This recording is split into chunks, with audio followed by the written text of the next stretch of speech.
So good morning, everybody. Thank you for joining us. Today, I'd like to go over some of the new features that have been included in the ARM Cortex ecosystem. So there's three kind of main areas that I'd like to discuss some new developments. So the first is the Cortex microcontroller software interface standard. So we'll have a look at some new standards that have been introduced there. ARM also have a security architecture, their platform security architecture for IoT devices. So within this system, there are a number of useful software components that are worth being aware of.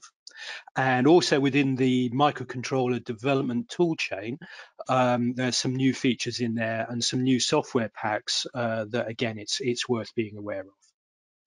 So first of all, to have a look at the platform security architecture, this allows us to develop secure IoT devices, and it gives us a complete security model for our IoT devices. So part of this is a number of elements that are useful either in that or other contexts. So first of all, we have a block of software, reference software called Trusted Firmware. So this provides us a number of security services. Also within the device software is a port of a second stage bootloader. So this is an open source project called MCU Boot. This has also been adopted by a number of silicon vendors, so it's likely to become a standard for small microcontrollers.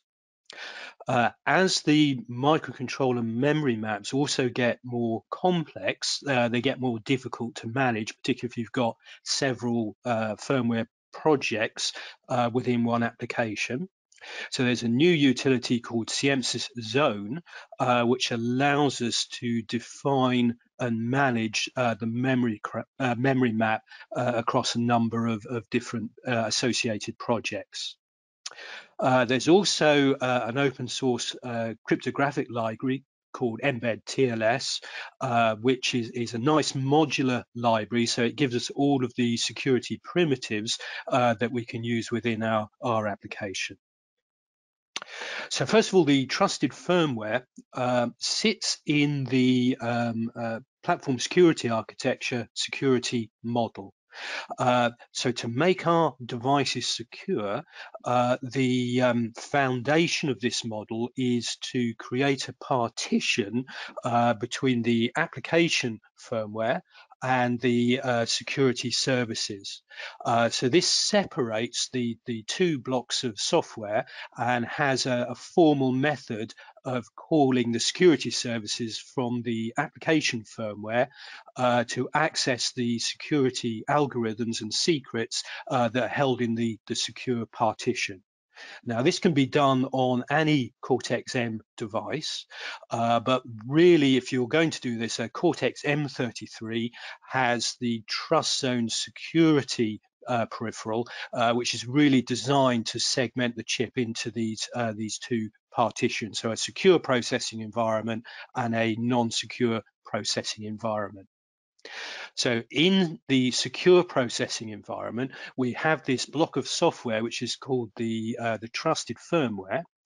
And this gives us a complete reference software that implements security services such as attestation, storage, and cryptographic services, and also provides a secure way of accessing those through a partition manager. So this is quite a complex block of software, and it really creates a security enclave that can then be accessed by the application firmware.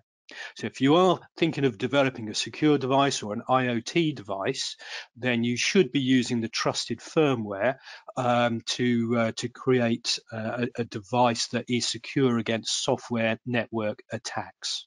So again, we'll be talking more about this over 2021, and there are also new releases of the trusted firmware due out in the next month or so and throughout next year. At the moment, we have some ports available for specific devices. So, for example, the LPC55S69 and also the STM32L5.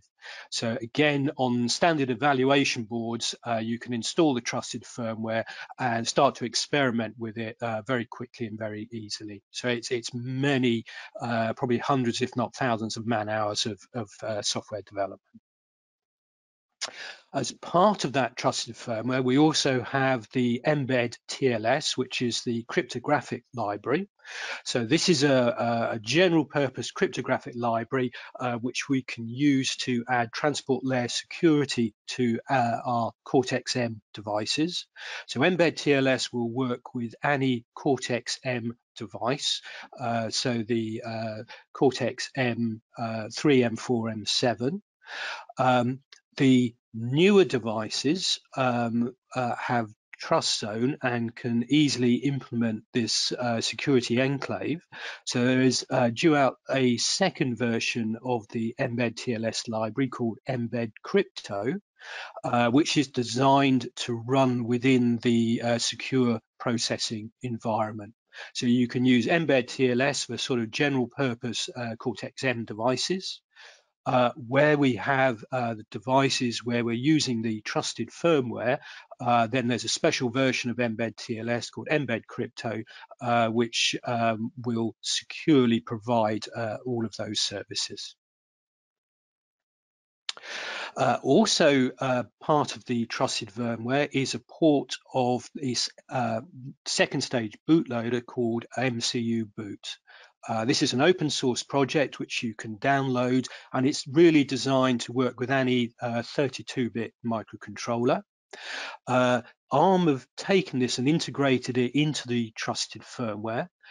They've also made a branch of the development so that the low-level access to the flash memory is done through the Cortex flash drivers. So this makes it particularly easy to port between different Cortex-M microcontrollers. You just have to provide the CMSIS flash driver and away you go. So the open source, the MCU boot provides support for multiple images. So we can have several images stored on the device, so the secure and the non-secure firmware images. They can also be signed and encrypted and held on the device. So again, they're securely stored. And it also provides a number of different update strategies as well. So you can have the primary execution slots, and then we can store backups in secondary images. And as we upgrade, we can swap out those images. We can do test swaps to make sure that the image is updated correctly, and then revert back if it's failed.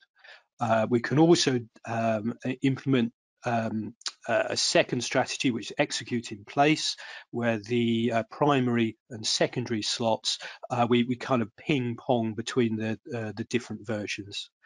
And also there is a RAM-based version, so we can boot the code into RAM and execute from RAM. So it's quite a sophisticated bootloader, and as I say, it's becoming more and more of a standard for small microcontrollers. So you're likely to come across it at some point. Also within the CMSIS standards, we have CMSIS Driver. So this gives a standard API for common communications peripherals. So we have we can write code to access a CMSIS driver, and then that is abstracted from the underlying hardware. So this makes our software components much more easily portable across different devices. So currently there are CMSIS specifications for a lot of the common communications peripherals that are on these small microcontrollers, so SPI, USARTs, I2C, as well as more complex ones such as USB and Ethernet. And recently, we've had a new CMSIS driver that's been released, which is the CMSIS Wi-Fi driver. So there's currently a set of Wi-Fi drivers for a number of common Wi-Fi modules that are available, either in Arduino format, PMOD or microclick, and these are commonly supported formats on evaluation boards. So it'd be quite easy to plug on a Wi-Fi module, and then the CMSIS Wi-Fi interface makes it quite easy to establish socket-based communication on local Wi-Fi networks. So when we do this, this is a compound driver. So at the bottom here, we can select the Wi-Fi module that we're going to use and its interface mode. So here we have a device that's going to use UART. We then need to add in the CMSIS UART driver, and then that's the platform configuration done for our Wi-Fi module.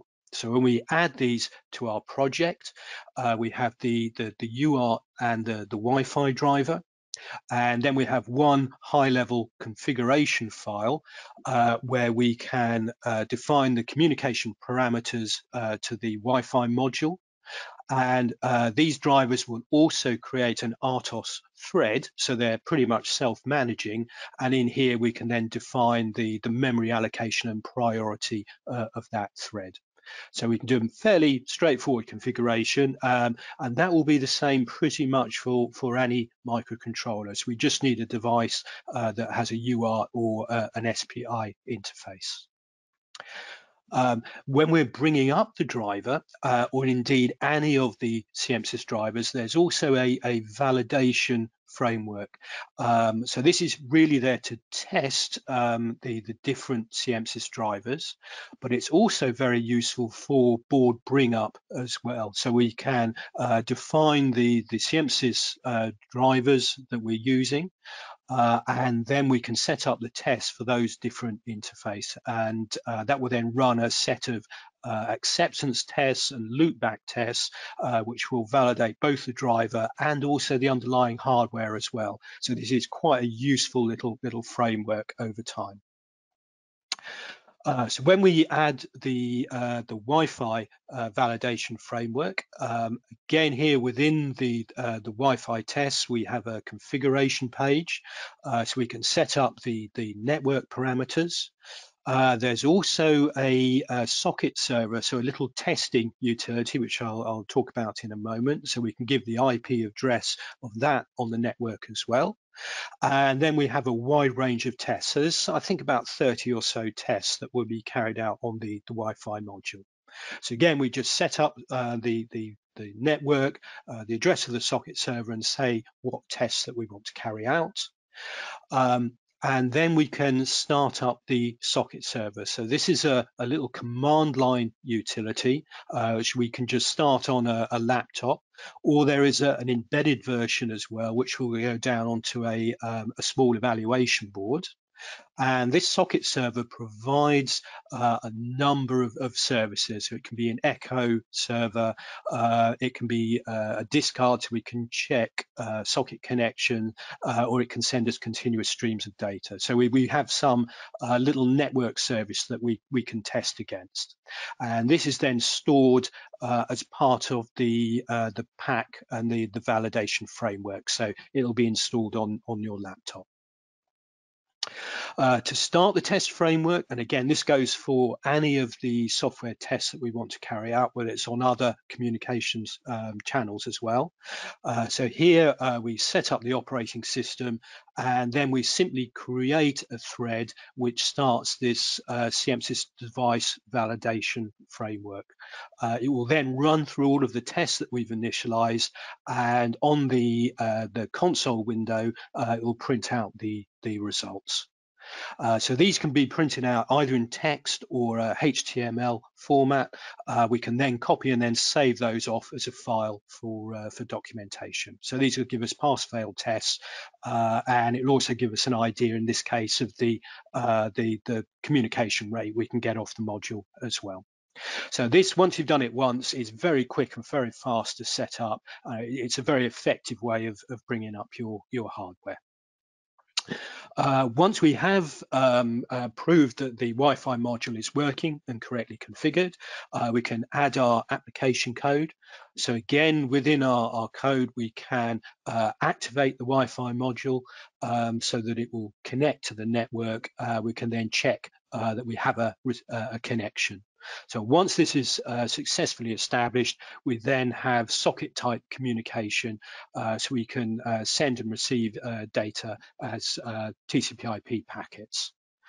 Then within the PAC system, there are MQTT clients provided, and also we can add the embed TLS security as well. So through the Wi-Fi driver, we can provide complete TCP/IP security right up to TLS and MQTT type communication.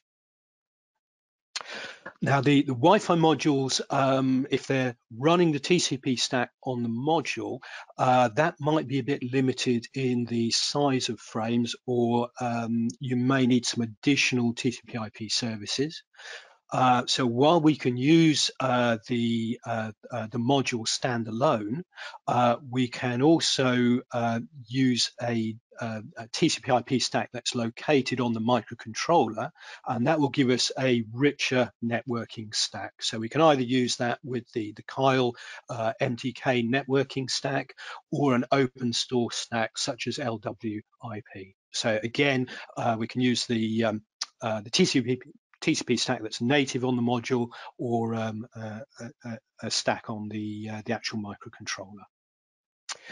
If you're going to use the microcontroller stack, you need to have a module that is capable of doing a data pass-through mode. And again, this is part of the capabilities that are listed in the driver. So here we can get the Wi-Fi capabilities, and then we can check to see whether or not it's capable of running with an external stack. So again, there are a number of devices supported. So at the moment, again, I think there's only about one module that will do that. On the Keil website, there's a dedicated IoT page. So that gives us a detailed white paper that talks about the platform security architecture. There's also a webinar that shows how to bring this all up as well. And then there are a number of ready-to-go examples that are complete examples for common microcontrollers and evaluation boards that will connect you up to different cloud services. So these typically go to Amazon, Google, Microsoft, and IBM. So there's a range of cloud services that are supported. Also within the CMSIS driver is a new style of driver called CMSIS Virtual I/O. So this gives us an abstraction layer that allows us to create a generic way of talking to simple hardware I/O, such as buttons, LEDs, and other simple I/O that's on our hardware board. The main reason that you want to do this is, again, to develop sort of generic software testing, and also for people making evaluation boards. They can use CMSIS VIO as part of the demonstration example software. This then makes those examples very easy to port onto other hardware platforms. So here there's an example. Basically, we have a layer of software that interfaces to our LEDs or our button switches. We can then send those functions signals. So we can talk about addressing a particular LED, for example, and then changing its state. So this gives us just an additional layer of abstraction, so that we can then port this higher level software onto a completely new bit of hardware very easily. There's also printf style debugging, so we can embed diagnostic messages and test messages within our code at this higher level. As we get our software becomes more complex, it's quite often that we may have several different applications that make up an overall project on our microcontroller. So for example, we might have application code and a separate bootloader, or the application code, the security code and the bootloader, and maybe a second core with another load of firmware. So our memory map and the number of applications over time is likely to increase. So there is a new utility called CMSIS Zone that allows us to configure and manage more complex memory maps. So this doesn't just work within the platform security architecture. It's a general utility that allows us to very easily manage and define, as I say, more complex memory map. So on here, this runs within the Eclipse IDE, so it's a plugin to Eclipse. And at the first screen, we can load up files that define the resources that are available to our microcontroller. So it's flash, it's RAM. We can define additional pages of external memory, and it also lists all of the peripherals as well. So again, here we can see all of the resources that are within our system. If we have another microcontroller, we can define the memory resources for that micro as well. So once we've defined all of our resources, we can create zones. And a zone is effectively an application project. So here we've got two zones. One is for the secure software and one is for the non-secure software. We can have a third zone for example, the bootloader or for another processor core. And then within these zones, we allocate them the resources that they're going to use. So again, we can subdivide the microcontroller flash and RAM into different regions that can be used by these different applications. Once we've set all of this up, we can then generate the linker script files, the startup code, the trust zone configuration code as well. So this gives us a utility that allows us to manage all of those memory allocation within one central place, so we don't make silly mistakes, and our definitions are constant across all of the different applications that make up our project. Also within CMSIS, there's a new standard that's just been introduced called CMSIS Build. And this is defining a set of command line tools or Linux-based command line tools so that we can build projects outside of the IDE. And CMSIS Build allows us to define a project where we work with any given compiler. It also understands the structure of the software packs and software components that we might be using within our system. So we can build up a project description and compile this offline, or so compile this from the command line wherever our project or whatever tool has actually generated our project. So this project description file also includes a concept of layers as well. So this allows us to define different layers within our application. So we can have like the application code layer. We may have a board support layer. We might have a set of components layer as well. So these different layers can be imported into the project definition and then compiled to make the overall application. So we have a more sophisticated approach to being able to build a project, to move it between different microcontrollers and different hardware platforms as well. So this gives us a lot of new options for managing our code over time. This also will work with continuous integration systems as well. So this is something that we'll be talking about in the coming year. In terms of hardware, again, ARM has released a new micro, Cortex-M 55. So this has been licensed by a number of the silicon vendors, again, ST and XP. So this is again a ARM v8 0.1 architecture. So this is a step on from the current Cortex-M 33. One of the major additions that is now within the processor is a helium maths unit. So this is designed to increase the performance of DSP and machine learning algorithms. So against the current floating point unit, then we're going to get an upgrade of about 5 times for DSP algorithms and 15 times for machine learning algorithms. So again, this is going to be a significant improvement, and we would expect to see, I think, microcontrollers based on M55 are likely to be out back end of next year, I think. There is a useful little utility that's just been released. I think it was just released yesterday. So this is the DSP Filter Designer, and it allows us to design filters pretty much graphically, analyze, simulate, and also do code generation to the CMSIS DSP standard. And this is probably, I think, one of the first tools now that supports the Cortex-M 55.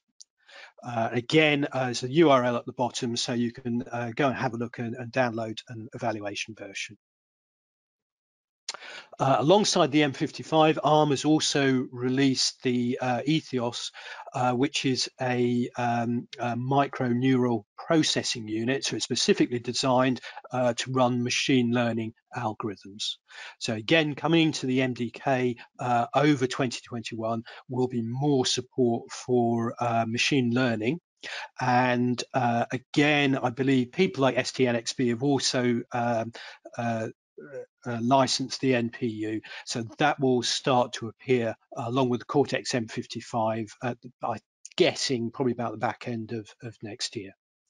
But this gives us an upgrade of some, I think it's about 480 times the performance of running machine learning algorithms on a Cortex-M. So again, this will give us a huge boost for smart sensors. Within the MDK, there's also a functional safety system. So this gives us certified components that can be used within safety systems. And this has also now been released and tested with the Xcube software test library that's designed to run on the STM32. So this is a free software test library that you can use with ST's devices, and that gives us a very nice solution if you want to build certified devices. Also, the ARM compiler, both the version 5 and version 6 compiler, are certified for safety use as well, up to SIL 3, SIL 4. While we're on safety, in the past we've talked about the Unity test framework. So this is a C test framework that's designed to run on small embedded systems. This has now been released as a formal pack, which can be downloaded and integrated into the MDK. And there's a number of useful examples in there as well. So Unity we tend to use as a developer test framework. So as you're writing the code, Unity allows you to quickly and easily develop software tests as you go along, and you can use those to validate your code. For formal unit testing, particularly if you're doing safety work, we'd recommend a more complex or advanced tool such as TESI as well. One thing that we have been doing as an internal project at Hitex in the UK is developing a standard software architecture that we can easily reuse across a number of projects. So this is aimed at making best use of all of the CMSIS standards. It's aimed at putting software testing at the heart of a project as well. We want to increase our productivity through code reuse, documentation reuse, etc. So this is kind of a work in progress at the moment, and there is an initial white paper that's been published. Sorry, it's an appalling link, but if you would like a copy of that white paper, just email me, tmartin@hitex.co.uk, and I'll send you a copy. But we'll be talking more about this over 2021, and once I get it written, we'll be releasing this as a standard or guide as well. Okay.